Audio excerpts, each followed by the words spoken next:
सर्वांना श्री स्वामी समर्थात. आज आपण बनवणार आहोत चिप्स, जे मी त्यासाठी 2 ते 3 किलो आलू मार्केटमधून घेऊन आली आणि त्यासाठी मी मोठ्या साईजचे आलू आणले. त्यामुळे आलूची साईजही मोठा होतो आणि तळण्यासाठी ते सोयीस्कर असतात.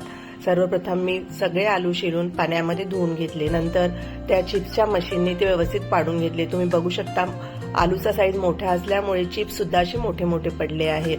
त्यासाठी मी सुरुवातीला पाडलेल्या चिप्समध्ये तुरटी 2 ते 3दा फिरवून घेतली आणि नंतर गॅसवर पाणी उकळायसाठी ठेवून दिलं आणि त्यामध्ये चवीनुसार मीठ टाकलं. जास्त खारट पण चिप्स चांगले वाटत नाही, म्हणून मी आवश्यकतेनुसारच मीठ टाकलं. आणि तुम्ही बघू शकता चिप्स तुम्ही वेगवेगळ्या डिझाईनचे सुद्धा चिप्स पाडू शकता आणि त्यामध्ये त्या मशीनमध्ये वेगवेगळ्या चकत्या सुद्धा दिल्या आहे.